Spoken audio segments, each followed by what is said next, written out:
The Reserve Bank is set for its biggest shake-up in decades, with the Treasurer giving his in-principle backing to 51 recommendations to reshape the body.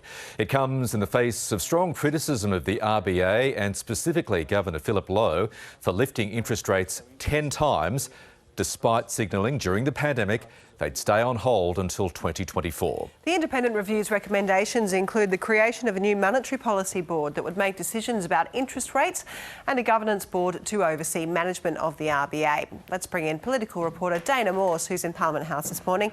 Dana, good morning. What do we know so far?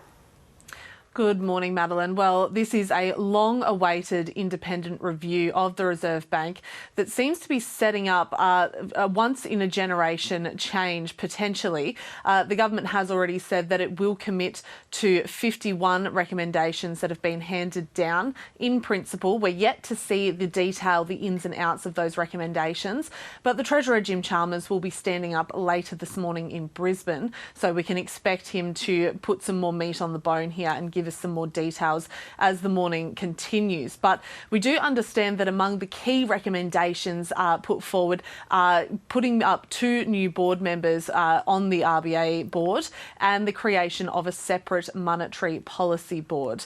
Now, that monetary policy board would be made up of macroeconomists, labour market specialists and monetary policy specialists, and it would retain control of the cash rate if the government decides to implement that suggestion to reshape the way that the board operates.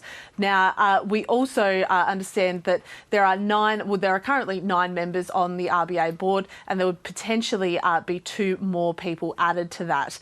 Now, what is yet to be seen is whether or not the governor of the RBA would retain the chairmanship of both of those 2 boards, or whether we are looking at a real division here in the way that the board is run. But 51 recommendations, we haven't got them yet. It'll be very interesting to see the detail of those recommendations when the Treasurer speaks later this morning. And over all of this is, of course, questions about the performance of Governor Philip Lowe. Will the review look at his performance? Well, the review will look at the role of the RBA governor, but it won't make specific recommendations about Philip Lowe. Now, he has been besieged by criticism after he suggested that interest rates would remain on hold until 2024 during the deep lockdown times of the pandemic. They've since been raised 10 times, and there has been a lot of mortgage stress felt across the country as a result of that. His term is up in September, but it comes down to the Treasurer, Jim Chalmers, to decide whether or not that term will be extended or whether we will be looking at a new RBA governor. Certainly, it seems that the review is going to put forward that one of the key issues with the way that the bank currently operates is a lack of pushback from the current board against the governor.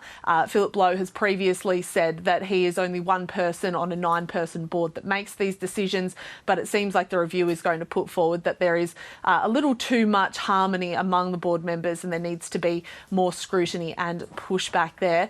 Jim Chalmers may find it very difficult to reappoint Philip Lowe if the review is particularly scathing of his performance, but ultimately it won't be this review that determines whether or not Philip Lowe continues. That'll be up to the Treasurer, Mads. And full coverage of all of those decisions and that press conference later this morning on ABC. Thanks, Dana.